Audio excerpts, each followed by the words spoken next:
Oke, bismillahirrahmanirrahim. Assalamualaikum warahmatullahi wabarakatuh. Apa kabar? Alhamdulillah baik. Oke. Bersyukur saya yang kemarin sakit sudah pada sembuh dan masuk lagi. Terus saya juga mengucapkan terima kasih, tugas sudah dikumpulkan tepat waktu. Alhamdulillah. Hari ini kita masuk ke pertemuan kedua. Itu kita bahas tentang komunikasi. Oh, belum nyala ya? Kenapa gimana?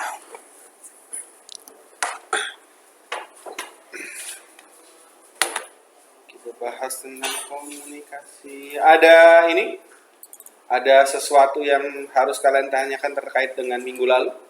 Saya mau review aja nih. Kalau nggak saya yang tanya nih. Saya mau tanya, minggu lalu itu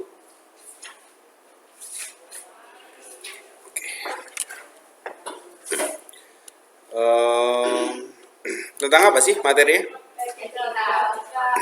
Pengenalan ya, pengenalan etika profesi ya. Maksudnya apa itu etika profesi itu?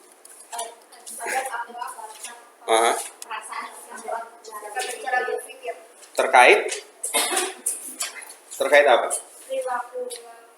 Ya, perilaku, rasa, etika, terus norma yang harus berlaku di mana? Di mana? Dimanapun itu profesi kalian. Ya, dimanapun kita berprofesi. Kalau misalnya dokter ya berarti di rumah sakit, kalau mahasiswa berarti di kampus, dosen di kampus, kalau misalnya pegawai di kantor, ya. Jadi intinya adalah bagaimana kita beretika saat kita menjadi seorang apapun itu profesinya. Ya, penekanannya di situ. Terus kita masuk ke ini komunikasi. Ini apa? Oke.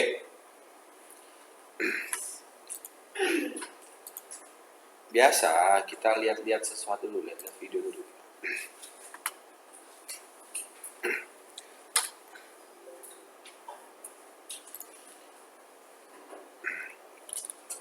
Loh.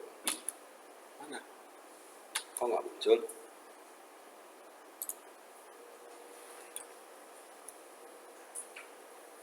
Ini tentang bagaimana kita berkomunikasi yang baik.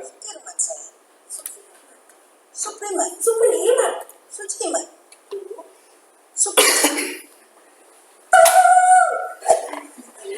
Dapat tahu Suprimat? Ya. Cikus. Ya. Ya. Sukija. Di sini aku akan menggambarkan bagaimana cara kita berkomunikasi dengan baik, mengolah kata dan sebagainya. Nanti membangun komunikasi yang efektif. Dewi, lantai 6 sama dong, aja gemes banget. Udah nih, Dewi. Enggak apa-apa, lu duluan aja. Enggak apa-apa, duluan aja. Ya. Wi, gue lagi sibuk gak, Wi? Gak terlalu sih, tapi dia udah balik. Gue minta tolong dong, Wi. Nggak tapi lu tolong apa? Gak apa-apa deh, gak jadi, Wi. Udah gak jadi, Din. Gak apa-apa, lu minta tolong apa? Gak apa-apa, udah gak apa-apa, Wi. Udah gak apa-apa, beneran, gak apa-apa. Ya, bener. Gak apa-apa, udah gak apa-apa, udah lu pulang aja. Gak mau aja. Udah gak apa-apa. Bener deh, gue gak apa-apa pulang dulu ya. Gak apa-apa. Yaudah deh, kalau gitu. Gue balik ya. Ya, Wi. Bye. See you tomorrow. Bye. Si Dewi mah gak apa-apa banget.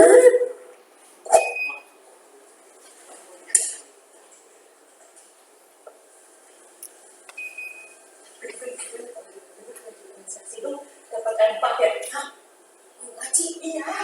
Kalau masak mah yang gue. Iya, kok gak percaya sih? Gua gak mungkin belum benar mana hati bukan. Iya, yang semuanya. Gimana sih kalau ini aku gak percaya? Gak percaya ibu sah. Aduh, gak mungkin lu coba cek lagi. Gak mungkin lu percaya lagi. Iya, lu mungkin gak percaya apa gue? Iya, mungkin. Sambil dicatat tadi 6 poinnya apa nanti saya akan tanya. Sembari dicatat.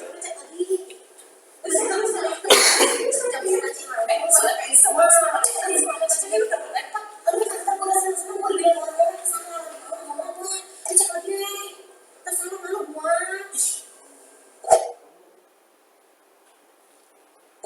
yang singkat. Terus lu ngeliat Hana nggak? Tepat. Iya kok.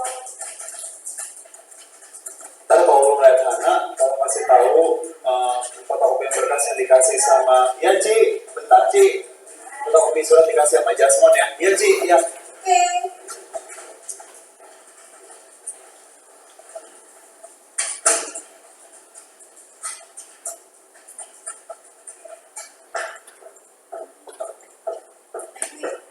Bener siapa mak? Kagak, aku nggak ingat tadi ditanya rencananya sama sekolah dan ntar kalau dia datang lu bilangin ya pokoknya dia suruh fotokopi surat yang tadi dikasih sama Ko Jasmine itu penting loh, lu jangan sampai kelewatan karena itu harus banget kerjanya. Ya aku mau kenalan dulu ya, lu sampein ya.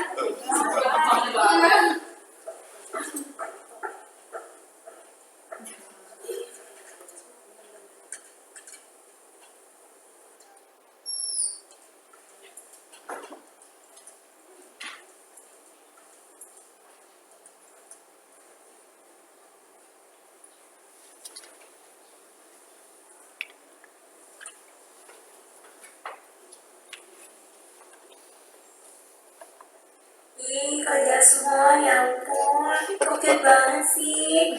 Jadi gemes deh. Tadi tuh ya si Grace sama si Commander nyari lu berkali-kali ke tempat gue, kayaknya urgent deh. Emang ada apaan? Iya tadi si Grace tuh bilang kalau misalnya ada yang mau ngasih foto Ko Jasmine gitu ke lu. Masa sih fotonya Pak Iya, Jasmine? serius sih beneran. Serius fotonya Pak Jasmine? Iya. Ih seneng banget deh bisa dapet fotonya Pak Jasmine, ya ampun. Tadi kan bahasa Berarti sudah sampai mana foto-foto kamu? Udah signing sih. Tapi udah signing sih Ci.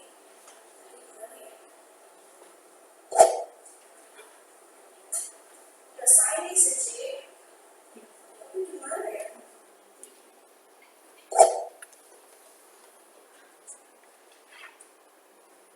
Bang, selamat siang, Mak. Udah jadi belum mobilku 1551 DB? Belum bisa bener kerja bener. Kerja bener belum? 2 minggu lagi belum peang. Pokoknya besok jadi, aku mau gak jadi, awas lo. Itu mobil saya mobil nenek lo. Ayo, lo, pagi lo.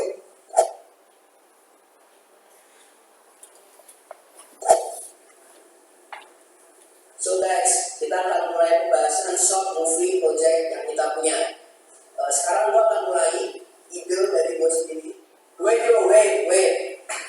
Mending ide gua dulu, because you know, gua lulusan artistik. Tunggu bentar ya. Kalian semua pada tahu nggak siapa yang bikin Monas? Hah? Tahu nggak kalian? Nggak tahu kan?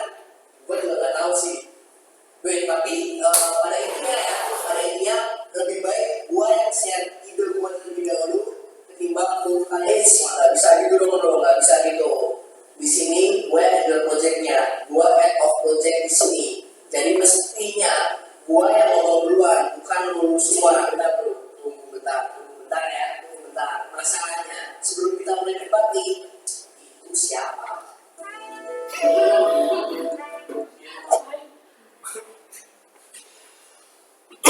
Silakan perkenalkan diri kamu dulu. Salam Akidah. Thank you sangat banyak untuk opportunity hari ini. I'm really happy can sit here right now. Apalagi depan Anda karena ini adalah the big office ya yang kita tahu. Nah, I'm birthday from Tangerang, so 24 is my age right now. Dan saya adalah orang yang intelektualisasi karena saya bisa lulus dari university saya dalam waktu 3 tahun dan 5 bulan. Nah, bisa dibilang saya adalah orang yang low giver person karena saya sering membantu teman-teman saya yang terperangkap dalam labil optimisasi diri mereka. Iya, saya bisa dibilang saya adalah orang yang ceria, Pak. Karena saya suka mencairkan suasana ya di luar suka saya soalnya kan kayak enak kalau terlalu serius. Tapi saya bisa lupa kalau untuk serius, apalagi kalau misalnya lagi di masa-masa kerja. Saya bisa, Pak. Siapa yang suka gitu? Saya akan dilahirkan setelah saya yang pertama dan sebelum dari Sekali itu saya yang ngomongnya. terakhir ini. Dan saya kuliah di salah satu universitas yang terletak di daerah Grogol, yang di sebelah kirinya ada mall dan di sebelah kanannya ini ada salah satu sekolah yang cukup terkenal. Sekolahan saya sampingnya kebun binatang, Pak.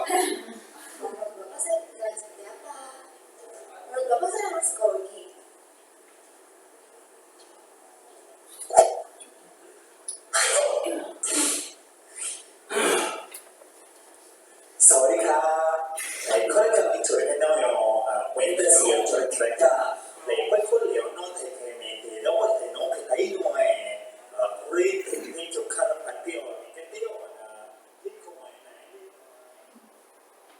Oke. Apa keenamnya dari yang tadi teman-teman lihat? Yang pertama, humble. Terus? Enggak, perasaan yang pertama bukan humble deh. Yang mau masuk lift. Oh, tuh humble dan the point. Terus? Terus? Cepat dan sempat. Hah? Cepat dan pesan menyampaikan pesan yang singkat. Singkat, tepat. Terus yang ketiga? Perhatikan masa tubuh dan kontak mata. Yang keempat? Menggunakan bahasa yang sesuai pada kebenaran. 5, Berikan kesempatan pada lawan bicara. 6. Perhatikan dalam hasil dan bahasa yang tepat. Oke. Dari yang humble dan apa tadi? Yang pertama? To the point. Dari situ bisa ditarik kesimpulan bagaimana caranya kita harus komunikasi sama orang lain. Bisa nggak? Bisa. Oke. Jadi tadi ceritanya adalah dia apa ya? Kurang pas. Jadi kayak apa? Sungkan dan sungkan tidak sungkan, tapi pada akhirnya berdampak kerugian pada satu tim. Contohnya kalau misalnya teman-teman lagi kerja kelompok atau dan lain sebagainya, bangun komunikasi yang ya humble perlu, tapi juga ya tahu waktu dan tahu tempat. Jangan kayak tadi ya. Kalau kayak tadi kan jadi semuanya serba berantakan. Terus yang kedua, Menyampaikan pesan singkat dan tepat. singkat dan tepat. Tadi tele-tele ya, bertele-tele banget ya di video ya. Jadi kita ngomongin maksudnya A, tapi yang dia ngomongin A, absen, B, C, D, F, sampai Z. Udah dibiasakan kalau mau ngomong itu sudah ya intermezzo sewajarnya aja lah. Jadi jangan terlalu banyak bumbunya, pada akhirnya maksud dari pesan itu sendiri tidak tersampaikan. Terus yang ketiga,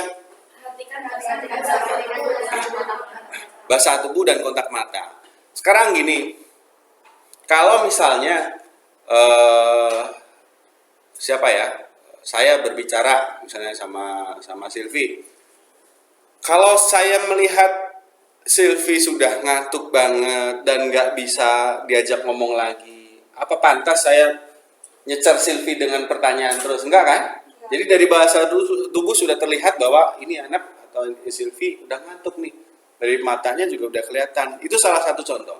Jadi kalau kayak tadi yang dicontohkan adalah ketika wawancara. Sebenarnya kita kalau ngomong sama temen, misalnya seangkatan ataupun dalam kondisi apapun ya, atau melihat sesuatu yang menunjukkan bahwa si yang bersangkutan yang kita ajak ngomong itu sudah nggak nyaman, kita cari dong suasana lain, atau mungkin pindah, atau mungkin dia sudah nggak prefer lagi, udah nggak mau diajak ngobrol lagi, ya sudah kita kasih mereka kesempatan untuk mengakhiri pembicaraan, entah mau pulang atau apa. Itu perlu diperhatikan. Terus yang selanjutnya, bahasa yang sesuai pada tempatnya. Saya bilang gini, sampai ngerti aku ngomong apa? Aku ngomong kayak ngene, aku ngulang itu, aku ngulang etika profesi, iki wong piro iki 1 2 3 4 5 6 7 8 9 10, itu. Paling aku engko ngajari tekan jam 12 nek ora jam 1 lah. Tahu nggak saya ngomong apa? Tahu nggak Bla? Apa? Orang mana sih? Oh ya kata. Oke. Tapi menurut teman-teman, kalau saya datang ke satu tempat dan saya ngomong pakai bahasa Jawa tadi, tepat nggak? Nggak tepat. Jadi kita harus tahu sikon, tahu kondisi, tahu tempat, tahu waktu di mana kita harus berbicara. Ya konteksnya kalau saya ngomongin tentang mata kuliah yang notabene teman-teman adalah orang sini dan bahasa pokoknya adalah bahasa Indonesia, ya sudah saya sampaikan dengan bahasa Indonesia. Tadi kan ada beberapa contoh kayak bahasa-bahasa yang gaul atau yang nggak dikenal sama orang lain. Jadi kalau datang ke satu tempat, misalnya sebagai orang baru datang masuk ke lingkungan yang mungkin asing buat kita identifikasi dulu lingkungan ini lingkungan apa. Lintah lingkungan, jangan lingkungan ekonomi kita tiba-tiba masuk ngomongin tentang teknologi, ataupun sebaliknya, jangan kita datang ke lingkungan teknologi, jangan tiba-tiba kita ngomongin tentang ekonomi, nggak masuk. Terus yang selanjutnya, Beri kesempatan lawan bicara. lawan bicara. Oke, Diva tadi berangkat jam berapa? Udah sarapan belum? Udah belajar yang kemarin? Hah?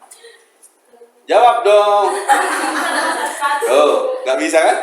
Nggak bisa. Jadi kalau misalnya, Diva tadi berangkat kuliah jam berapa? Jam 7. Terus yang materi yang kemarin pelajarin nggak, Diva? Oh, benar. Terus udah sarapan, Diva? Belum. Kenapa tadi nggak makan? Siangan. Oh, siang. Enak. Kalau yang kayak tadi nggak ngasih kesempatan buat si Diva untuk respon ke saya. Jadi teman-teman kalau misalnya ngajak ngomong, apalagi orang baru nih, biasanya kan misal contoh ketemu turis, bahasa Inggrisnya bagus nih, bahasa Inggris siapa misalnya CV bagus, ngomongnya terus tabrak, nggak ada kesempatan untuk si turis balas ataupun ngomong balik ke kita. Nah itu sebenarnya dihindari kalau ketemu orang baru pertama kali ketemu, ya sebisa mungkin kalau ajak berbicara kasih tempo yang bagus. Ya, jadi jangan dihajar dengan pertanyaan-pertanyaan yang sekiranya tidak membuat orang nyaman. Itu perlu diperhatikan dalam berkomunikasi. Oke? Terus selanjutnya Perhatikan bahasa dengan bahasa Indonesia. apa? Perhatikan intonasi dan bahasa Indonesia. Intonasi. Kalau oke lah, intonasi dan tata bahasa. Coba kamu tanya apa ke saya? Terserah apapun itu. Tanya. Coba. Buat besok materinya apa? Saya belum bikin. Bang kenapa? Nanya-nanya. Hah? Beda kan? Belum, Mbak. Mungkin nanti saya bikin. Kalau besok udah waktunya kuliah akan saya share. Beda kan? Lebih, ya bukan lebih, tapi pasti itu perbandingannya pasti beda. Makanya kita harus benar-benar memperhatikan intonasi. Apalagi saya yang orang dari Jawa Tengah datang ke Jakarta, yang notabene orang Jakarta kalau ngomong itu kenceng-kenceng, kaget. Sama, dulu pengalaman pertama saya masuk Jakarta seperti itu. Ketika nanti saya masuk ke lingkungan orang lain, misalnya ke daerah mana? Daerah ke Medan. Ya udah sakit hati mulu saya di Medan. Karena memang orang Jawa terbiasa dengan pembicaraan yang pelan, halus, dan ngomong-ngomong ini panas ruangan. Udah saya gedein, Pak. Ah, udah. Terus kalau saya ke Batak, beda lagi. Otomatis kalau misalnya saya ke mana? Yang Jawa Timur, Madura. Bisa-bisa. Kalau orang Madura kan cuma nyangking celurit aja biasa. Tapi kalau iya, nyanyi celurit aja biasa. Tapi kalau orang Jawa ngelihat ada orang megang celurit, aduh itu sudah sepertinya menakutkan. Nah itu yang perlu kita pahami ketika kita masuk ke lingkungan pertama kali yang kita kunjungi. Ya salah satunya intonasi itu perlu. Jadi kalau kita kadang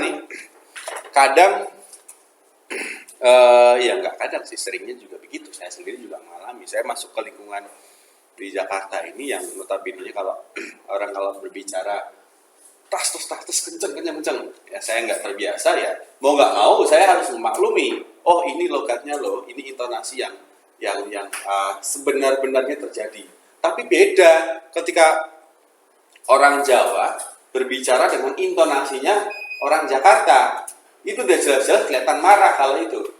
Ya, jadi tolong diperhatikan kalau misalnya kita ngomong dengan temen, kayak misalnya tadi nih mau main TikTok, ya nggak jadi, saya masuk kelas, tahu-tahu dia, Pak ngapain sih Pak masuk? Nah itu intonasinya ada dua, yang pertama ngegas sama dosen, yang kedua dia kaget. Kan kalau intonasinya berbeda pasti konotasinya berbeda. Nah kalau tadi kaget langsung duduk, berarti kan nggak ada masalah. Tapi kalau tiba-tiba ada dosen masuk, ya elah sih bapak ngapain pakai masuk, nah itu beda lagi. Nah, jadi konotasi itu perlu loh, serius. Teman-teman ngomong sama teman, atau sama siapapun atau sama orang tua, intonasi itu perhatikan. Oke. Terus tadi apa selanjutnya? Udah. 6 ya. Oke, sekilas tentang review video itu tadi. Terus kita masuk ke yang materinya. Dari 6 tadi, 6 tips tadi, ada yang mau ditanyakan? Kira ya? Oke, lanjut. Berkomunikasi dengan orang lain berarti sebuah usaha agar apa yang kita sampaikan menjadi kepemilikan orang lain. Itu yang yang menjadi dasar dari komunikasi. Jadi maksudnya apa? Komunikasi itu suatu upaya apa yang saya punya menjadi apa yang kalian punya. Kalau saya bilang A tambah B sama dengan C, saya mau ngomong ke kalian, berarti saya harus meyakinkan bahwa kalian juga punya informasi itu. Ketika saya tanya A tambah B, ya C. Dari siapa? Dari Pak Pandu. Gitu loh. Paham maksudnya? Gambarannya paham? Jadi komunikasi itu berdasarkan teorinya adalah sebuah usaha agar apa yang kita sampaikan menjadi kepemilikan bagi yang dituju. Kalian juga memiliki informasi itu. Memiliki informasi A tambah B sama dengan C. Tidak hanya sekedar mendengar, mengingat, dan lain sebagainya. Sekarang kalau orang sudah kalau sudah memiliki, berarti dia berhak ngapain aja. Terserah dia mau ngasih ke orang, dia mau anggap itu sebuah hoax atau apa, itu terserah. Tapi yang jelas intinya adalah ini, kepemilikan bagi yang dituju. Terserah kalian mau ngomong lagi ke orang, A tambah B sama dengan C, ngomong lagi ke orang, berarti kan tujuan kalian adalah informasi yang kalian miliki dari saya harus kalian bagikan ke orang lain dan harus jadi milik bagi orang lain. Kecuali kalau memang ada yang nyeleneh, A tambah B sama dengan E, nah, itu beda lagi. Tapi itu sudah merupakan hak dari diri kita karena kita sudah memiliki. Oke. Bisa berupa ide, pesan, gagasan dari satu pihak ke pihak lain agar terjadi saling mempengaruhi di antara keduanya. Sekarang kalau contohnya kemarin deh, saya berbicara tentang etika profesi dan saya berusaha untuk berkomunikasi dengan kalian, ya, dengan cara mengajar, yang mana saya pengen kalian memiliki informasi bahwa etika profesi itu adalah cara kita beretika terhadap suatu kondisi, apapun itu profesinya. Dan sekarang ketika ini adalah 1 minggu dari yang kemarin, kalian ditanya masih ingat, masih tahu. Berarti itu informasi sudah milik kalian. Konsepnya seperti itu.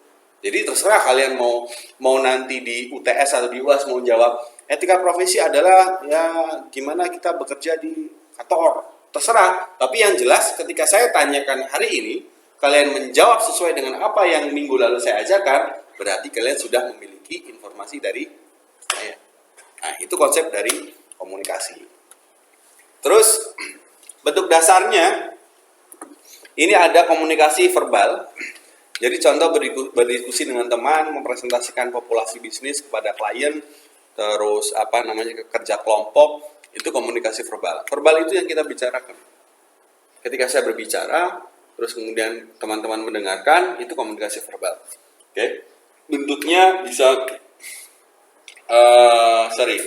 berbicara, menulis, mendengar, dan membaca. Ini yang dalam organisasi. Terus habis itu, beberapa aspek komunikasi verbal. Vocab, perbendaharaan kata. Tadi saya ngomong dengan bahasa Jawa. Teman-teman tahu nggak vocabulary bahasa Jawa? Nggak tahu kan?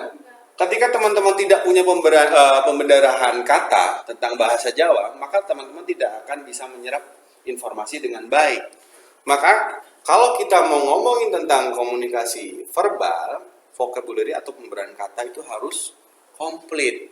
Ya contohnya, kalau mau berbicara tentang menggunakan bahasa Inggris, ya kita kan bisa harus ngafalin kosakata, ngelihat dari kamus, ngelihat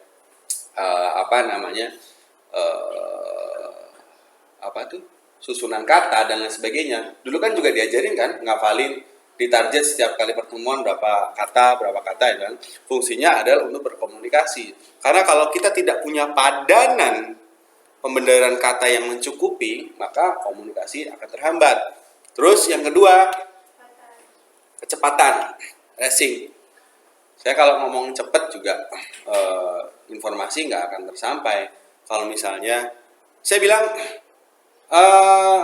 teman-teman tolong hari ini pulang nanti jam setengah 12, habis itu tolong datang ke innovation, tolong ikuti acara itu, habis itu teman-teman pulang, habis itu makan, terserah kalau mau tidur jam 6 yang penting sampai rumah. Apa? Maksudnya apa saya ngomong? Gak tahu kan? Gak paham.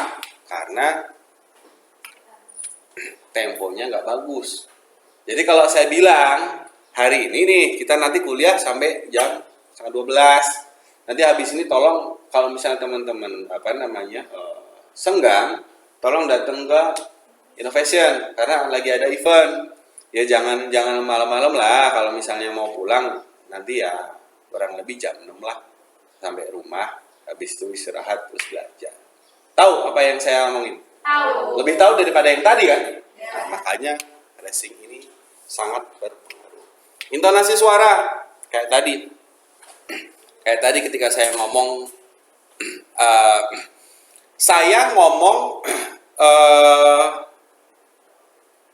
kamu sini. Saya orang Jawa, tapi ada temen orang Madura ngomong, sini. Dengan nada yang sama, frekuensi yang sama, tentunya artinya adalah beda. Kalau saya bisa dibilang artinya saya marah. Tapi kalau orang Madura belum tentu. Karena memang logatnya seperti itu.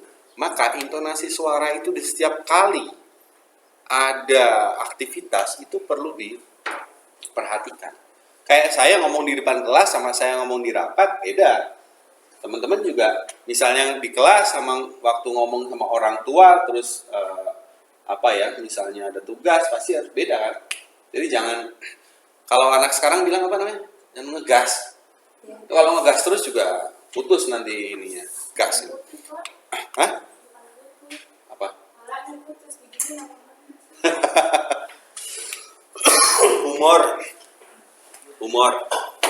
Humor itu perlu. Kenapa? Karena untuk memancing interest. Memancing interest dari lawan bicara. Coba kalau misalnya di kelas cuman kita akan ngomong tentang aspek komunikasi verbal. Ada yang tahu? Siapa yang tahu? Jawab. Ya, yang pertama ada vocabulary. Udah pada tahu belum vocabulary apa? Berarti nggak ada? Humor itu nggak selalu ngelucu. Bukan selalu yang buat orang tertawa, bukan. Tapi membuat orang surprise dan mengikuti apa yang kita bicarakan.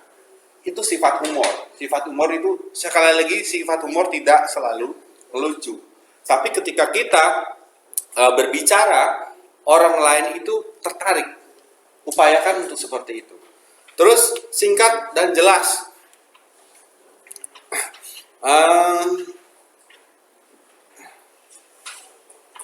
Mbak, tolong ambilin buku di perpustakaan. Kamu kalau ke perpustakaan lewat tangga dulu ke bawah, itu habis ke bawah, itu di situ ada sandal dipakai, baru kamu ke perpustakaan. Udah, saya ngapain sih ngomong kayak gitu? Panjang banget ya Mbak, tolong ambilin buku di perpustakaan. Apapun caranya, kamu akan ke perpustakaan kan? Akan ambil buku itu, dan maksud saya tercapai.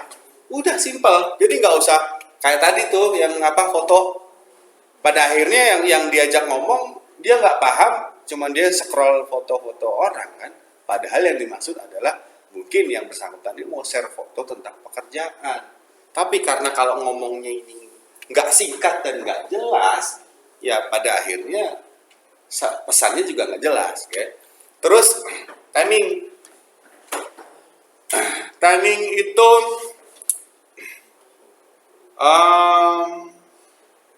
gini deh, ini lagi di kelas. Tiba-tiba saya nanya ke Diva, Pak, Bapak Ibu gimana kabar, sehat? Di rumah lagi ngapain di rumah? Tadi berangkat kantor jam berapa? Pas nggak menurut Diva kalau di kelas itu saya nanyain tentang orang tua? Enggak. Jadi harus cari momen yang pas ketika saya ingin menanyakan orang tua Diva. Kapan? Ketika mungkin Diva bimbingan ke saya. Lebih nyaman mana saya nanyain di kelas atau waktu bimbingan? Pas bimbingan kan? Timing. Jadi kita lihat kapan waktu yang pas untuk berbicara apa. Gitu loh. Kalau kita lagi di kelas, ya kita bicarakan tentang materi kelas. Tapi kalau ada masalah pribadi, keluarga yang mengganggu terkait dengan akademik, ada waktunya di waktu bimbingan. Namanya juga ada dosen pembimbing. Datanglah ke ruangan, kita berbicara tentang apapun itu yang menjadi kendala dari akademik. Oke, paham? Sampai di sini maksudnya? Tok, gimana Tok? Terima aja. Udah makan? Udah. Oh, nggak dapat bungkusan deh. Oke, sekarang masuk ke komunikasi nonverbal. Menggunakan gerak-gerik badan sebagai isyarat yang menunjukkan sikap tertentu. Sulit dipelajari, misal tersenyum, menggeleng, melipat tangan, mengangkat bahu, dan sebagainya. Pak, coba tanya ke saya apa, Pak? Tanya, terserah. Besok libur. Tahu apa jawabannya? Enggak. Hah? Tahu. Jawabannya? Jawabannya enggak? Enggak libur. Saya mau ngomong nggak tahu. Saya mau ngomong nggak tahu. Miss kan? Nih, sulit pelajari, menggeleng, melipat tugas, mengangkat bahu, dan lain sebagainya. Kalau saya gini ke kamu ngeliat apa? Saya marah kah? Atau apa? Sombong. Sombong. Padahal saya biasa aja. Nih, menggunakan gerak-gerik badan sebagai isyarat dan sulit dipelajari. Bentuk komunikasi nonverbal adalah bahasa isyarat, ekspresi wajah, sandi, simbol-simbol, pakaian, seragam, warna, intonasi suara.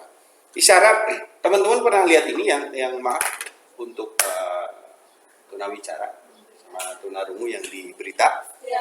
itu ada ilmunya, itu ada standarnya. Kalau tidak terstandar, maka komunikasi ini tidak akan tercapai.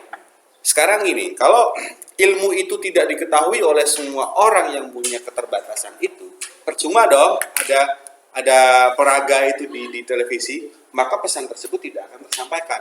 Maka kalau misalnya kita berbicara tentang komunikasi nonverbal, kedua belah pihak dipastikan harus tahu apa makna dan arti dari apa yang kita sampaikan.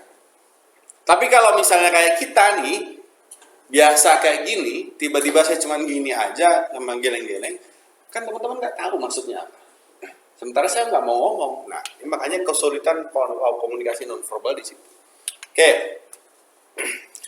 Tujuannya memberi informasi, ya. Mengatur alur percakapan, ya. Mengekspresi emosi, ya. Memberi sifat, melengkapi, menentang dan melambangkan pesan verbal, mempengaruhi orang lain, memudahkan tugas khusus. Tentunya ini harus terstruktur, jangan asalan. Kalau kita tiba-tiba lagi di kelas atau lagi meeting dan lain sebagainya, nanti kita ditanya tapi kok cuma jawabannya gini doang, ya jangan. Yang misalnya nih, kalau saya lagi nggak bisa ngomong, Diva tadi tanya, Pak besok apa? Libur. Besok libur apa enggak? Kalau saya kayak gini, semua orang udah pasti tahu kan jawabannya apa? Ya. Enggak. Jadi kalau mau pakai nonverbal itu gunakan yang baik, yang baku. Kalau cuman gini doang, saya cuman jawab aslinya saya cuman mau ngomong nggak tahu, tapi Diva mengartikannya tidak. Tapi kalau ketika kayak gini, saya ingin menyampaikan bahwa berarti Diva tahu kalau besok enggak libur. Nah, itu dia. Poinnya dari sini. Dengan seperti ini saya bisa memberikan informasi kan? Bisa. Ya kan? Informasinya adalah tidak libur. Terus otomatis ketika alur percakapannya saya udah bilang nggak libur, Diva stop. Ya. Kalau misalnya saya ngasih jawaban yang nggak jelas, mungkin Diva bakal tanya, aduh Pak, saya besok ada acara nih, kegiatan macam-macam. Otomatis percakapannya bakal kemana-mana. Kalau saya stop dengan kayak gini, udah dia nggak akan tanya lagi karena dia tahu bahwa besok libur. Oke. Dan saya mempengaruhi orang lain juga, memudahkan tugas khusus. Terus ada beberapa macam komunikasi nonverbal, ekspresi wajah. ekspresi wajah kalau misalnya oke, saya pengen kalian deh. Contohnya apa deh dari ekspresi wajah? Ada yang bisa nyontohin? Salah satu contoh komunikasi dengan ekspresi wajah. Aku nggak apa-apa. Tapi mulai dia. Boleh nggak kalau saya bilang pantonim? Pantonim apa pantomim? Pantonim kan? Boleh nggak kalau saya bilang pantonim itu salah satu wujud dari komunikasi dengan ekspresi wajah? Bisa kan?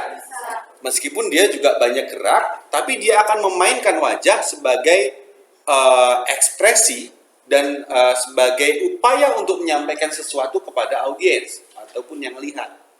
Itu salah satunya. Kalau misalnya apa ya? Ya wajah kalau saya bilang saya matanya disayup-sayupin ya kan, terus saya leye-leye. Saya tanpa perlu saya ngomong, kalian tahu apa maksud saya? Ngantuk. Saya ngantuk, pengen tidur. Terus kalau tiba-tiba saya melotot ini, saya nggak bisa melotot. Kalau saya melotot, Pak, saya nggak manggil, saya nggak manggil Pak, tapi saya melotot. Marah. Kayak perpus. Dari perpus. Apalagi kalau dia parkir motor selonong gue gitu, temen-temenin gitu ya. Nah itu ekspresi wajah. Kontak mata. Kontak mata itu kalau oke, yang sering kalian alami kan kalau misalnya mau nggak kamu jadi pacar aku, terus tiba-tiba si cewek cuman ngeliatin aja, terus cowoknya bilang wah berarti dia mau nih, dia ngeliatin gua, dia ngerespon nih, oh belum tentu, bisa jadi kalau ngeliatin cuma ini orang ngapain sih, nggak jelas banget. Oke, kontak mata bisa kan menyampaikan sesuatu yang ingin kita sampaikan. Contoh misal ada keadaan urgensi, maksudnya apa? Itu udah itu. Nah, ya kan? Bisa nggak? Bisa. Inilah kontak mata. Terus sentuhan, sentuhan. Misalnya nih, Tito lagi duduk di sini, saya jawil.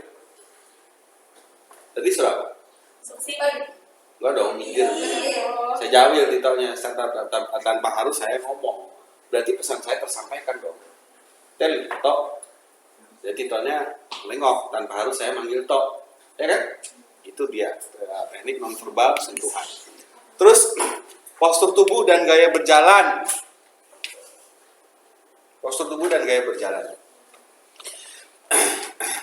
Saya yakin tadi Tito waktu berangkat ke tempat makan sama pulang ke sini cara jalannya beda. Cepatan pulang. Coba tuh jawab, cepatan mana waktu jalan ke sana sama ke sini? Cepatan ke sana. Hah? Cepatan ke sana?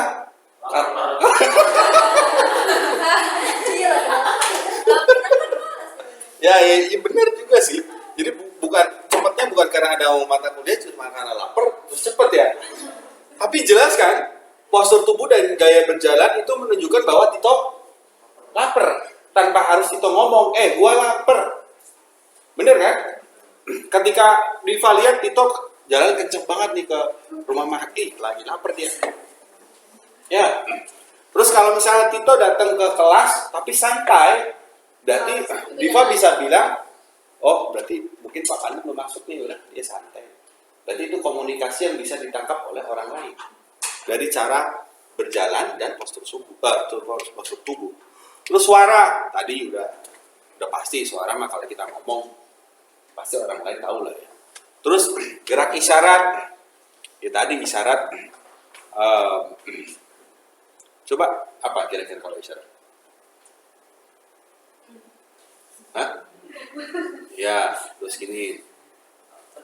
Nah, misalnya kakak kalian lagi rame, lagi ngomong banyak, saya giniin, kok tambah rame? Oh berarti kebangetan. Kalau saya giniin, berarti berarti saya memberikan isyarat teman-teman untuk Iya. iya. Oke, sampai di sini. Ini perlu gini. Ini perlu pemahaman loh ya. Saya tidak akan menjabarkan ini di slide, tapi nanti ketika saya di ujian minta kalian untuk memberikan contoh ekspresi-ekspresi ini, kalian harus tahu. Makanya saya tidak jelaskan di sini. Tapi saya ingin kalian paham apa itu ini. Gitu ya. Oke. Terus ini teori sih menurut Buff and Till dalam buku Business Communication Today. Proses komunikasi itu yang pertama, pengirim memiliki ide atau gagasan. Yang kedua, pengirim mengubah ide menjadi pesan. Yang ketiga, pengirim menyampaikan pesan. Yang keempat, penerima menerima pesan. Yang kelima, penerima menafsirkan pesan. Yang keenam, penerima memberikan tanggapan dan umpan balik kepada pengirim pesan. Oke. Terkait dengan yang pertama, pengirim memiliki ide atau gagasan. Saya punya ide, saya punya gagasan, saya punya pemikiran bahwa lebih baik kalian itu kalau belajar di atas jam 10 malam. Misal, saya punya ide nih. Berarti kalau ide itu tidak saya sampaikan atau tidak saya upayakan itu menjadi sebuah pesan, apa kalian tahu kalau saya punya pikiran bahwa sebaiknya belajar itu di atas jam 10 malam? Nggak tahu kan? Maka dari itu saya punya ide tentang itu. Terus kemudian saya ubah ide itu jadi pesan dalam bentuk apapun.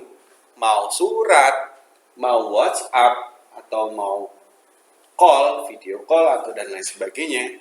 Saya rubah ide itu menjadi pesan. Yang mana saya harus menyampaikan ide itu kepada teman-teman. Supaya teman-teman tahu, oh jam belajar yang baik itu di atas jam 10 malam. Terus pengirim itu siapa? Saya dong, karena saya yang punya ide. Pengirim menyampaikan pesan. Setelah saya rubah ide itu menjadi pesan, saya sampaikan ke kalian. Mau dari kantor pos, mau dari WhatsApp, dengan kuota, atau mungkin saya harus berusaha mendatangi kalian, ya. Itu menyampaikan pesan dalam rangka menyampaikan pesan dari ide ini. Terus kalian menerima pesan itu, pesannya adalah apa? Kalian menerima pesan kan dari saya, pesannya adalah Karena belajar dan belajar di atas jam 10. Itu ide ya. Itu ide ya. Kemudian setelah saya sampaikan berupa pesan, kalian menerima ide itu di atas jam 10. Terus habis itu penerima atau kalian ini menafsirkan pesan. Aduh, kok kata Pak Anu kok belajar di atas jam 10 ya? Di atas jam 10 itu udah PW banget kalau megang handphone ya. Nanyain, halo sayang lagi ngapa, udah bobo belum? Itu paling enak. Jadi ngapain juga sih nyuruh-nyuruh jam di atas 10 tuh belajar? Udah bobo ya. Pada akhirnya penerima pesan memberi tanggapan dan umpan balik kepada pengirim pesan yang punya ide. Pak, ternyata ide belajar di atas jam 10 itu nggak enak. Jam segitu udah waktunya saya tidur, sudah waktunya saya mimpi indah, atau bahkan cuman hanya say good night sama pacar, udah nggak mau Pak. Nah itu kan pada akhirnya sebagai tanggapan dari siapa? Penerima terhadap pengirim pesan atas ide yang tadi. Nah, itu prosesnya gitu. Itu simpel memang, tapi diatur ke dalam keilmuan. Itu makanya fungsi ilmu. Jadi kalau kita menyampaikan sesuatu nggak ada ilmu, nggak ada dasarnya, berarti sesuatu itu tidak dapat dipertanggungjawabkan. Oke. Sampai di sini, ada yang mau tanyakan? Nggak ada ya? Oke. Faktor-faktor penghambat komunikasi. Masalah dalam pengembangan pesan. Yang kedua, masalah dalam penyampaian pesan. Yang ketiga, masalah dalam penerima pesan. Yang terakhir, masalah dalam menafsirkan pesan. Oke lah, kalau kita ngomong masalah dalam pengembangan pesan, ketika tadi saya menyampaikan ide bahwa belajar yang baik itu di atas jam 10, saya salah dalam menyampaikannya. Ya pokoknya intinya ya sebelum jam 12 kalian harus belajar lah. Sebelum jam 12 itu jam berapa? Bisa jam 10, bisa jam 9, bisa jam 8. Kalau saya salah dalam pengembangan ini, dalam menyampaikan ini, tafsirannya bisa beda.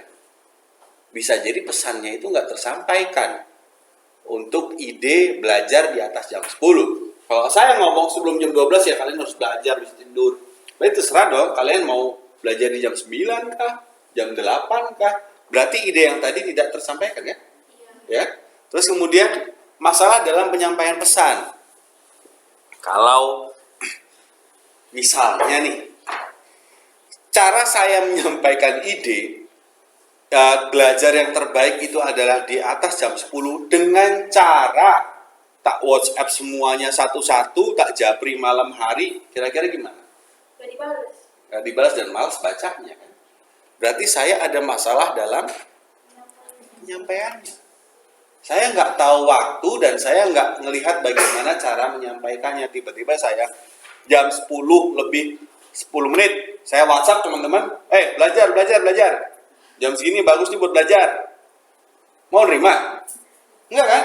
Nah itu dia. Makanya kita kalau berkomunikasi dengan orang yang perhatikan masalah penyampaian. Terus masalah dalam menerima pesan. Kita lihat, kalau kita mau menyampaikan pesan, kita lihat siapa yang menerima. Gitu loh. Kalau misalnya contoh pesan itu, bangun, belajar di atas jam 10 bagus nih. Kalau misalnya saya kirim itu ke Dwiva, mungkin masuk akal ya. Oh berarti Pak Pandu minta saya belajar malam ini. Tapi kalau saya kirim itu ke rektor, fatal. Ya. Makanya perhatikan siapa yang menerima. Ada masalah nggak pesan itu terhadap si penerima ini? Kalau saya sampaikan, si penerima ini tepat atau enggak? Mau atau enggak? Iya kan? Ya sama aja kalau misalnya saya WhatsApp kalian di atas jam 10, walaupun kalian protes mungkin akan ada pemakluman karena saya dosen kalian. Nanti tiba-tiba kalau saya WhatsApp orang tua kalian, Pak tolong ya dikondisikan anaknya belajar harus di atas jam 10 dan sebelum jam 12. Dan ngapain juga ya? Nggak mungkin. Makanya kalau menyampaikan sesuatu, perhatikan siapa yang menerima, kondisinya seperti apa. Oke. Haus. Terus yang terakhir, masalah dalam menafsirkan pesan. Oke. Itu tadi berhubungan dengan penerima. Ketika kita sudah tahu siapa yang akan menerima, bahasanya harus kita sesuaikan dong. Bahasanya tidak bisa, kalau saya ngomong ke teman-teman terkait dengan belajar di atas jam 10, saya nggak bisa dong bilang, tolong kondisikan kamu untuk selalu belajar di atas jam 10. Itu akan menjadi masalah pada penafsirannya. Karena apa? Karena tidak sesuai dengan level dari si penerima. Kecuali kalau itu tadi, saya berbicara kepada orang tua kalian, Bapak Ibu, karena memang misal besok kita ada ujian nasional atau apa, atau tryout dan lain sebagainya, mohon dikondisikan putra-putri Bapak Ibu untuk melakukan kegiatan pembelajaran mandiri di rumah. Enak kan kalau itu dikirim ke orang tua, otomatis orang tua menafsirkannya, oh ya, saya harus bertanggung jawab untuk mendukung anak saya untuk belajar, penafsiran. Tapi kalau saya kirim pesan itu ke kalian, ya udah sih, yang ujian berdua ngapain? Ya beda, penafsirannya beda. Makanya dari keempat ini saling terkait. Pengembangannya gimana, penyampaiannya bagaimana, masalah menerima bagaimana, dan menafsirkan bagaimana. Itu menjadi penghambat. Kalau ini dilanggar, berarti otomatis komunikasi akan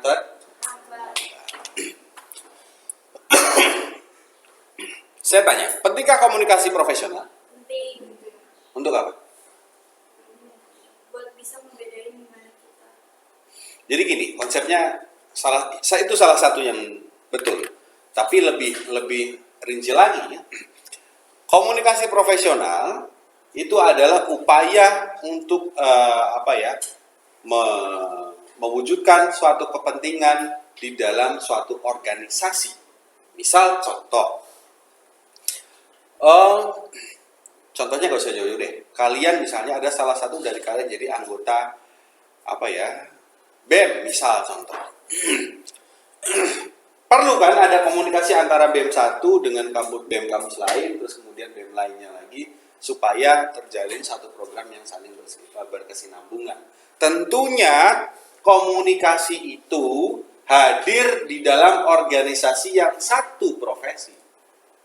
Jadi satu profesi A dan profesi lainnya itu saling terhubung. Misalnya saya berprofesi sebagai ketua BEM misalnya. Oke, saya harus komunikasi ke ketua BEM UI misal. Oke, berarti ya saya jangan komunikasi ke ketua UKM dong. Saya komunikasinya ke ketua BEM dong. Karena maksud dari apa yang ingin saya sampaikan itu adalah terkait dengan BEM.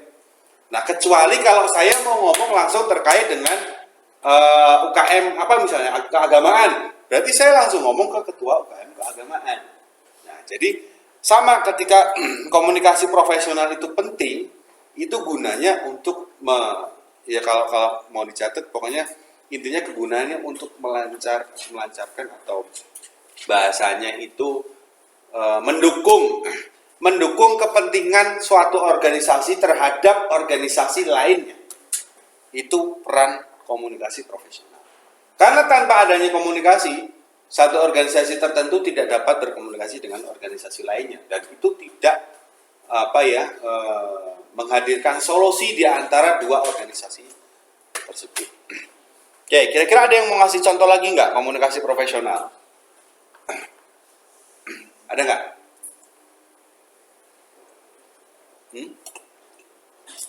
Contohnya simple. Teman-teman waktu masuk ke sini pertama kali ketemu sama siapa? Marketing. Ya. Habis itu teman-teman masuk ke kemarin yang waktu pertama OKBRI, ketemu sama ada beberapa dosen, ada beberapa teknik. Terus masuk ke kelas, ketemu dengan dosen. Kalau dari pihak marketing, dari pihak yang di depan itu tidak membangun komunikasi terhadap dosen ataupun teknik, ya teman-teman tidak akan bisa kuliah. Karena apa? Dari sana dibilang, oh mahasiswanya ini namanya ada Dwiva, ada Silvi dan lain sebagainya. Oh, ketika masuk kelas, dosen nggak tahu tentang hal itu, berarti tidak akan terlaksana itu satu perkuliahan. Itu fungsinya komunikasi profesional. Jadi antar profesional yang namanya marketing dengan dosen dan tim pendidik itu ada komunikasi. Itu salah satu contohnya. Jadi pentingnya adalah tujuannya apa? Marketing berkomunikasi dengan tenaga pendidikan. Kira-kira apa tujuannya? Terselenggaranya perkuliahan. Ya, karena tenaga pendidik perlu update dong dari marketing. Siapa-siapa yang akan masuk jadi mahasiswa BEM itu dan berapa orangnya dan apa yang harus kita lakukan terkait dengan itu. Itu salah satu contoh. Ada lagi? Ada lagi nggak? Contoh?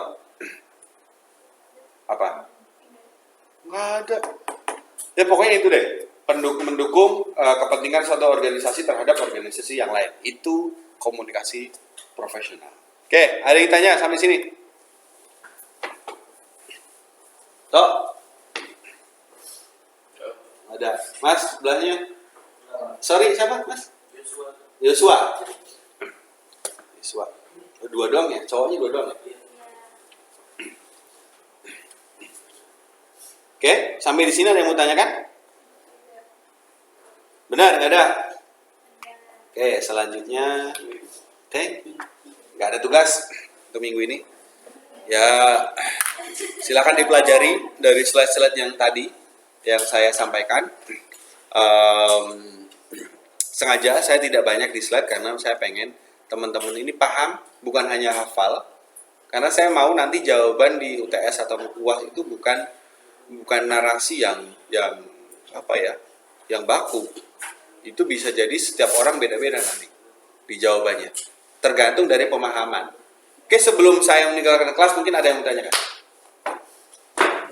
Terkait dengan perkuliahan dulu, perkuliahan. Gimana? Yap. Saya kemarin nggak masuk Pak. Terus tugas saya kemarin nggak tahu Pak. Kira-kira kumpulinnya hari ini Pak. Nggak tahu kumpulinnya hari Sabtu. Oh gitu. Saya tahu. Oh gitu. Kumpulinnya masih gede gitu. Boleh. Nanti kamu tolong WhatsApp ke saya ganti tugasnya. Oh iya. Ya.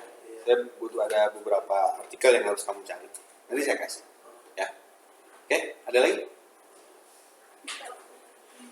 Hah? Nggak ada? Mau pulang? Hah?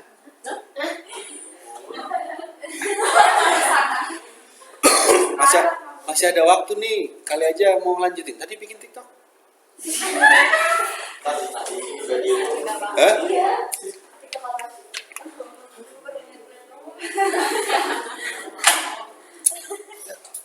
Gak apa-apa kali. Saya jadi punya ide gini. Punya ide bikin TikToknya. Hah? Iya. Nggak, ide gini. Bikin TikTok. Ya kan? Terus saya datang, kalian bubar. Jangan TikToknya dimatiin. Atau kita suruh ada ada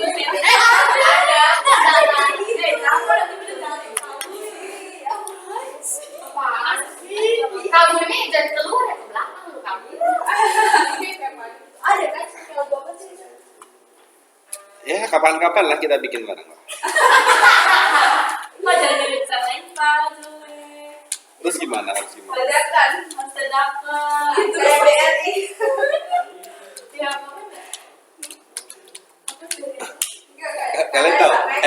Kalian tahu ada mahasiswa satu yang eksis banget di TikTok, cowok. Ari. Oh iya. Ini jauh banget coba lihat TikToknya. Ya sudah. Aku Prodi dia bikin. Nggak apa-apa lah, kalau itu meningkatkan kreativitas kalian nggak masalah. Tapi yang jelas pesan saya gunakan itu dengan baik.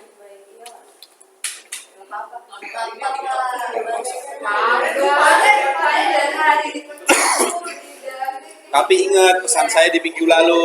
Minggu lalu saya kasih pesan bahwa kalau teman-teman main elektronik, main handphone, seimbangkan dengan Sosial. Jangan cuma media sosial, sosial beneran, ya. Itu pesan saya. Terus hari ini saya mau absen. Kita sampai jam berapa sih? 12.45 ya? Oke lah.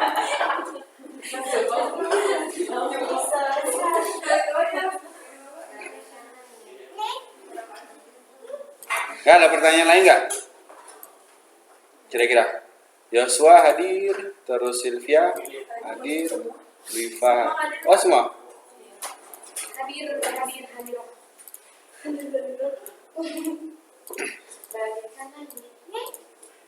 Udah, mau bikin aja. Kalau apa? Kalau di update malu enggak biasa aja. Iya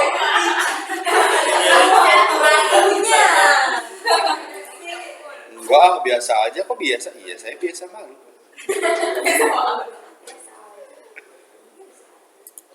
Oke, apa lagi mau tanyakan terkait dengan perkuliahan?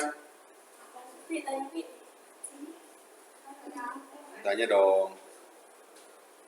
Untuk masih ada saya di kelas mau tanya-tanya. Seperti biasa ya, nanti di-download di Siakat ya materinya.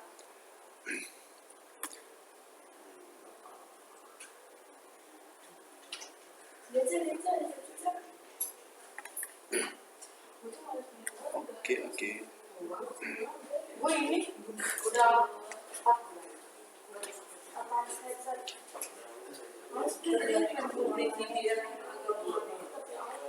nah ini mau awet tuh nyampe makin tidur kok dia tidur.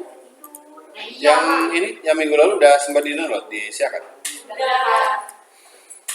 Sudah dibaca? Belum? Sudah kan sudah ngetik tugas. Oke.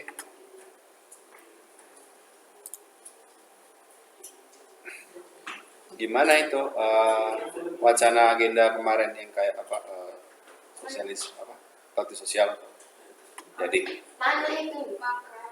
makrab ya jadi Antara diundur sama jadinya berpuasa Pak. Dapat PR. Oh, bukber. terus Ya gitu Pak. ya gitu Pak.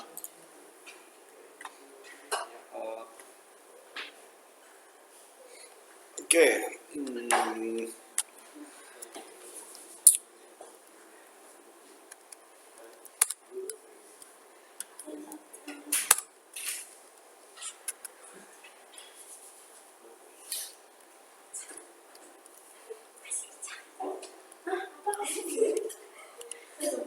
Kan kasih kecap kasih. Benar? Terkait komunikasi nggak ada yang mau tanyain lagi? Tidak Pak. Tidak. Tadi kalau Bapak kasih tugas pasti nanya. Oh gitu, mau? Enggak. Ada nih mahasiswa begitu. Ada pertanyaan Pak. Hah? Pertanyaan Pak. Oh iya, Mau doa. atau enggak? Enggak. Aduh, dasar. Pak.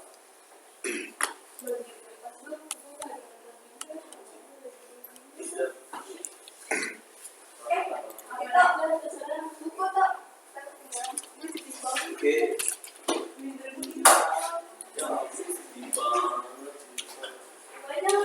Makasih ya.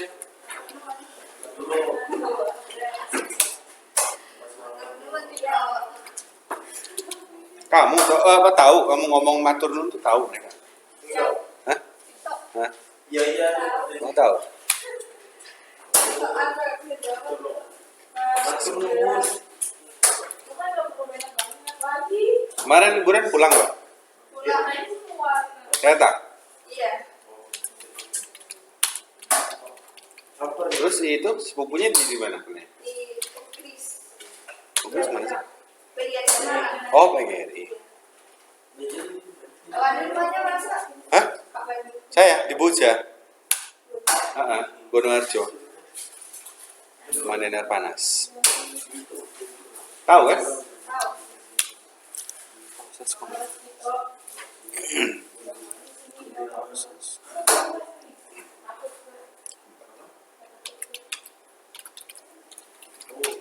Ih, apa sih? Yang kali saya ini terus betul. Saya kasih suara. Siapa? Dia nggak ada. Udah pada nggak pernah ini ya ke perpus ya? Enggak. Dari blacklist Pak. Oh gitu. Enggaknya galak. Nggak mau namanya galak.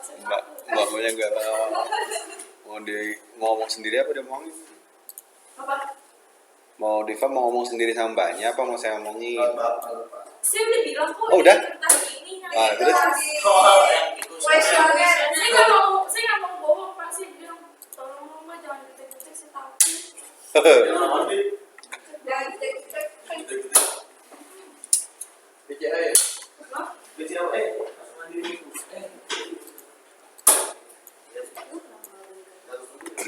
Terus kalian kalau pada nongkrong di mana sekarang sementara? Di teras. Hah? Ngobrol-ngobrol. Apa dia bilang? Yang berber yang taksi ini maksudnya kita bukan kita kan di kelas kita kan ada di pantry Pantry. Oh itu. kalau di sini diusir di sana Iya, bener. sebenarnya diusir sih ya kita nggak boleh pada di kelas Siapa yang ngusir? oh bego Oh, kita gitu. boleh bersih Gila gimana? enggak kalau mau ada kuliah lagi Oh iyalah kalau mau ada kuliah disuruh pergi. enggak kadang baru ini mau ambil jam berapa saya mau dibersihin ya baru saya mau dibersihin ada Ya rayu dong. Di sini Pak saya bantu bersihin. iya ya mohon maaf ini ya aduh Ya mohon maaf, maafin nggak ya? Habis ini ada lagi kuliah? nggak ada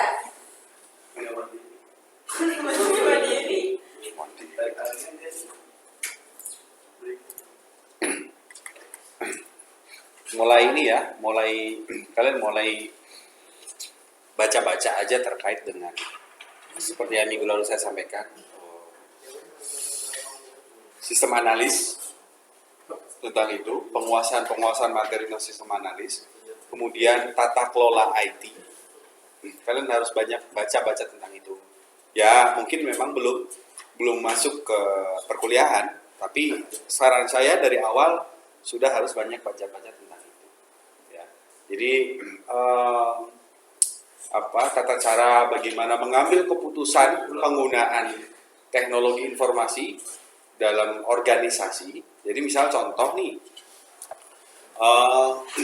penggunaan sistem informasi pada rumah sakit, penggunaan sistem informasi pada rumah makan, penggunaan sistem informasi pada minimarket, penggunaan sistem informasi pada universitas. Sama-sama informasi kan? Iya. Tapi kegunaannya Berbeda. gitu. Saya minta kalian pelajarin mulai dari awal, mulai pelajari tentang itu, tentang tata kelola.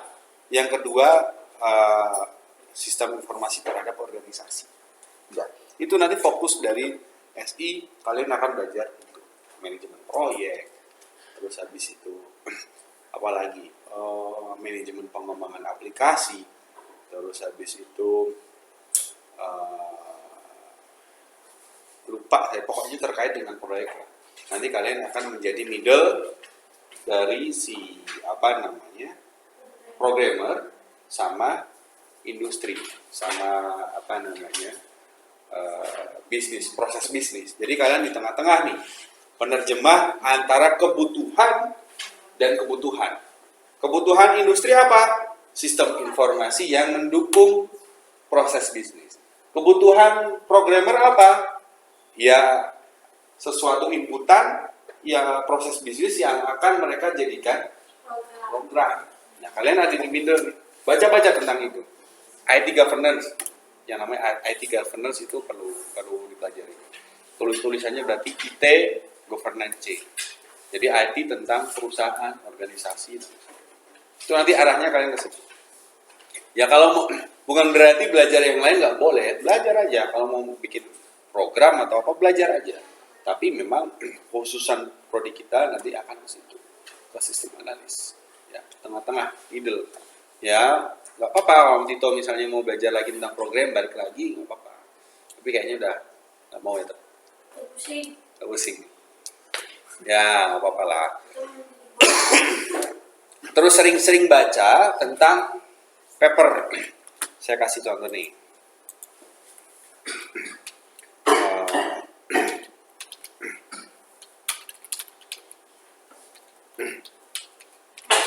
Suka nggak baca? Suka. Suka. Baca WhatsApp. Ses. Baca WhatsApp. Nih. Gue dari SMP baca web.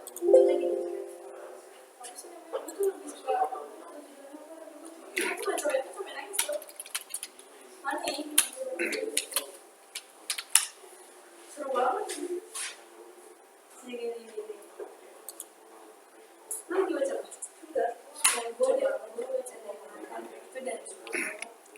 Nih, bacaan kalian kalau bisa sudah dirubah. Bukan dirubah sih, ditambah. Terserah kalau mau masih baca novel juga nggak apa-apa, komik juga sah-sah aja. Tapi ditambah nih, karena kalian meningkat dari siswa menjadi mahasiswa. Dirubah, bacanya kayak gini nih. Penerapan tata kelola teknologi informasi dengan menggunakan COVID framework. Studi kasus pada PT Perkebunan Nusantara. Berarti ini kan fungsi dari teknologi informasi terhadap suatu proses bisnis. Proses bisnisnya apa? PT Perkebunan Nusantara. Nah ini mulai dibaca-baca nih. Jadi keywordnya adalah paper tata kelola IT. Paper tata kelola IT. Ya, PDF. Tentang paper. Nanti teman-teman kalau mau skripsi dan lain sebagainya akan diminta bikin paper. Jadi paper itu banyak. Ya syukur-syukur bacanya udah inilah, udah nggak mau bahasa Indonesia tapi bahasa Inggris. Jadi ada nih yang namanya website IEEE. Ini di sini isinya adalah paper-paper internasional.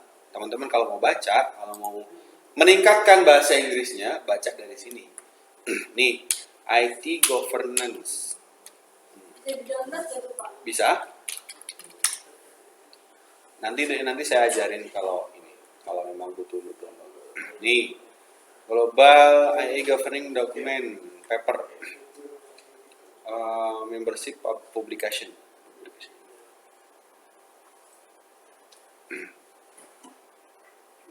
Found out resource. Oke, di sini aja sih.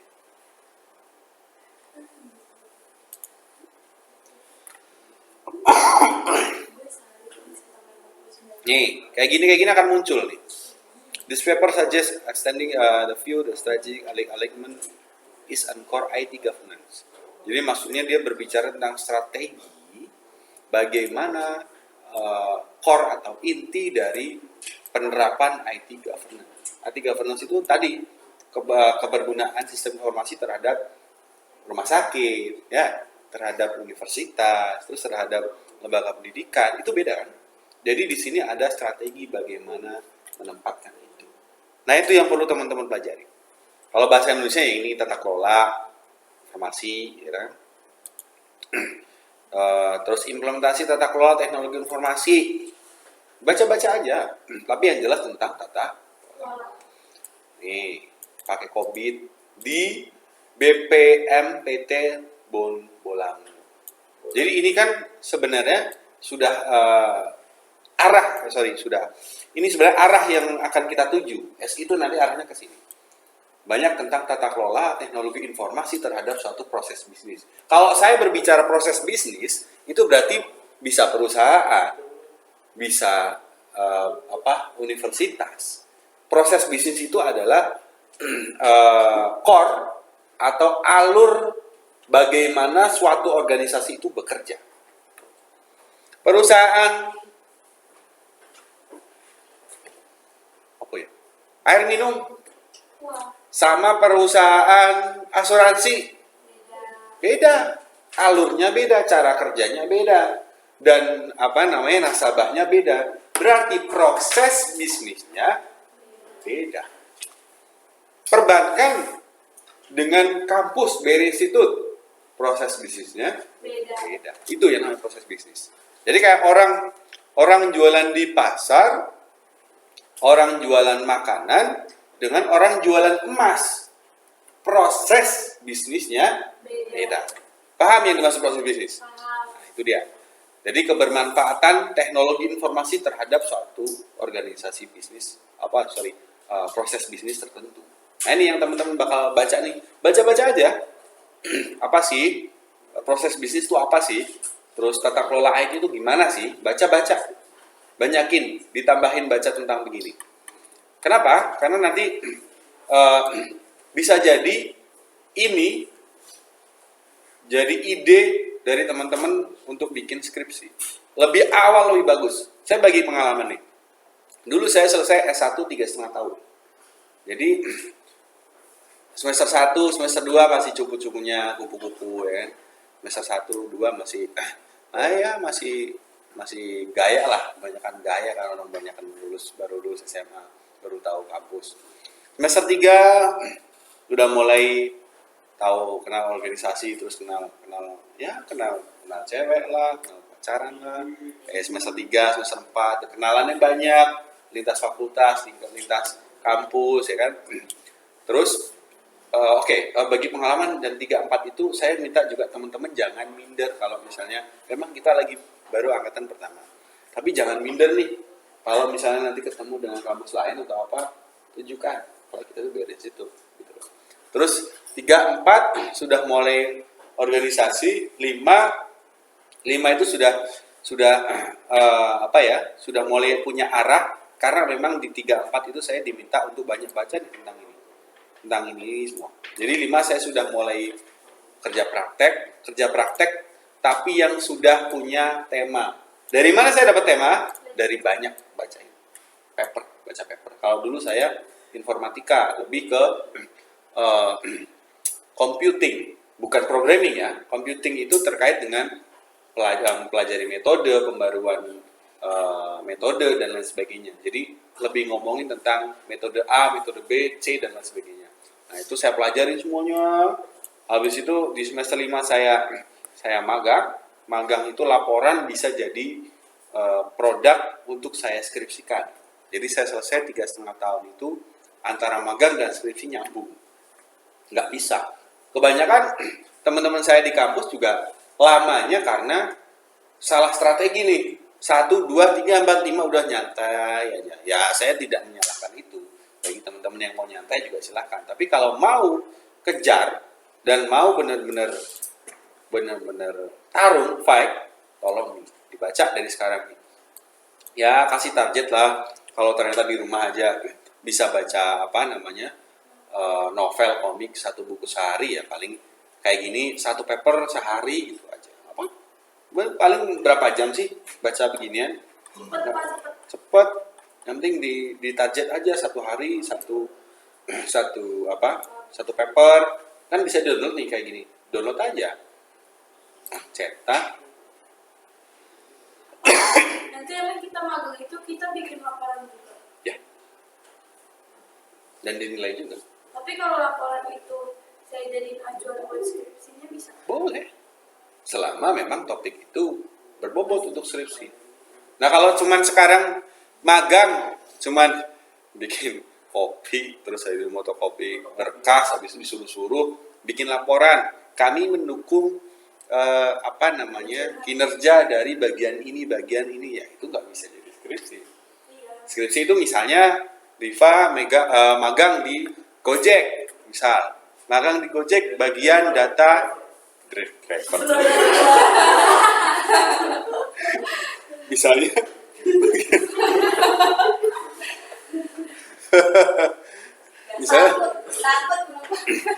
iyalah takut baru datang ke pelanggan buka helm naik udah nggak jadi.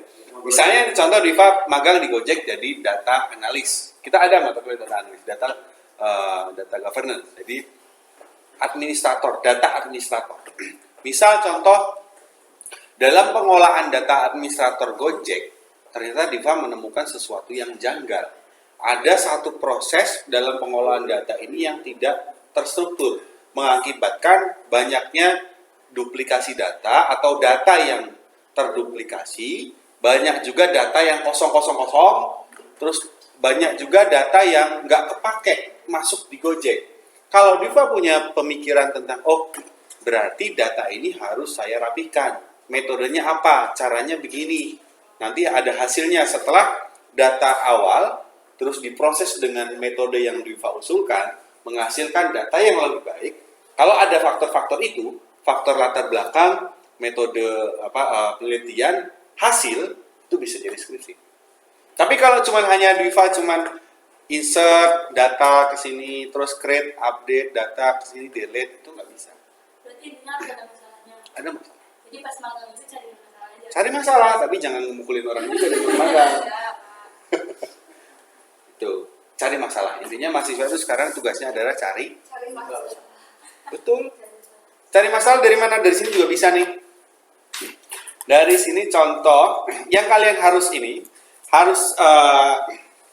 perhatikan di sini di abstrak aja.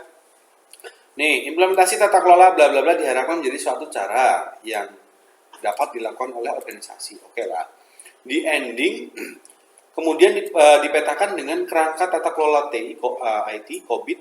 Hasil dari pemetaan tersebut adalah proses TI optimalisasi aset, sumber daya, dan kapabilitas sebagai objek penelitian. Nah, kalau di sini ada optimalisasi aset TI, di sini ada sumber daya dan kapabilitas. Kalau menurut kalian ada sesuatu yang kurang, kayak misalnya contoh, berarti optimalisasi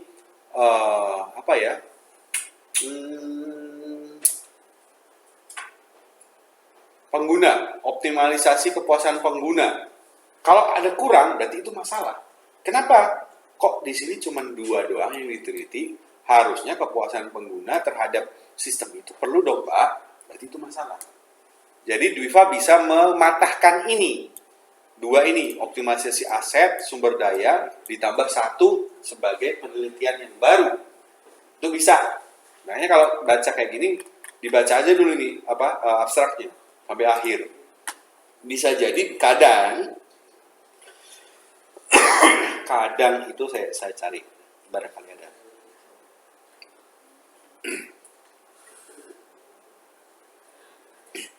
Nih, ada nih. Oh, boleh di Zoom nggak Pak? Oh, Mas Klep. Oh, bilang dong. Oke, nih ada kayak gini. Proses COVID yang belum terpenuhi. Berarti ini adalah kekurangan dari paper ini. Ini bisa dijadikan bahan penelitian baru. Kekurangannya apa? Lingkungan ini bla bla bla. Berarti kamu harus meneliti tentang ini. Kamu harus meneliti tentang penghargaan macam-macam. Sekarang saya contoh. Ada lagi. Paper data administrator.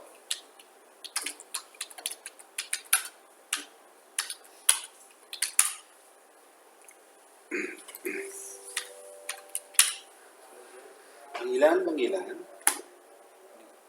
Dicari Diva beserta motornya. Tolong minggir motornya.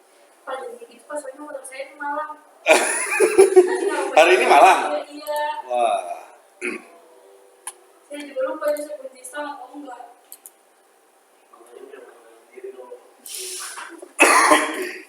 Saya biasanya belum tahu pakai khusus. Nih, teman-teman perhatikan. Seringnya paper bahasa Indonesia itu dia akan menunjukkan kelemahan, yaitu enable proses bisnis yang belum terpenuhi. Ini contoh, ini salah satu contoh. Jadi di akhir paper ini dicari ada nggak conclusionnya yang menunjukkan kelemahan dari paper ini adalah, kalau nggak kayak gitu bahasanya berarti mungkin kayak gini. Proses bisnis yang belum terpenuhi, berarti dia belum meneliti tentang ini. Berarti yang belum kita teliti ini boleh kita bikin lagi. Berarti boleh dong Pak nyontek-nyontek dari paper yang udah ada. Gini, bikin paper itu wajib nyontek Pak. Wajib, ada yang namanya sitasi. Pernah dengar? Sitasi adalah kita mengutip karya orang lain. Tapi yang namanya paper ada batas maksimal untuk kemiripan. Ya kalau kita, misalnya contoh paper yang tadi. Kalau kita contoh ini lebih dari 50% atau nggak boleh 50%. Lebih dari 20% sama, nggak boleh terbit punya kita. Jadi kalau mau nyontoh, misal di sini dibilang target kapabilitas sesuai dengan hasil wawancara kepada beberapa pejabat BP, MP, TSP, Kabupaten Bono, bla bla bla. Mungkin di sini diganti subjeknya. Wawancara dilakukan kepada pemerintah Kabupaten Semarang, misal, sesuai dengan yang telah ditentukan. Subjeknya ganti, kontennya ganti, tapi nyontohnya ke sini. Nyontoh boleh, wajib malah. Karena apa? Karena keterkaitan penelitian kita dengan penelitian sebelumnya. Boleh. Makanya saya bilang teman-teman banyakin baca kayak gini. Baca paper. Nanti di akhir-akhir ini, ya mungkin nggak semua paper akan ada kelemahan. Tapi di 1000 banding 1 banding 500 pun pasti ada paper-paper bahasa Indonesia yang menunjukkan kelemahan. Itu yang bisa jadi penelitian.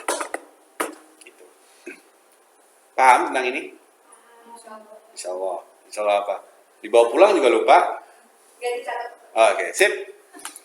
Oke, gitu aja. Hari ini cukup. Sekali lagi ada pertanyaan? Nggak ada ya? Nggak ada. Nanti materi bisa di-download di si Aka. Oke, gitu dulu dari saya. Kurang lebihnya mohon maaf. Assalamualaikum warahmatullahi wabarakatuh. Waalaikumsalam warahmatullahi wabarakatuh.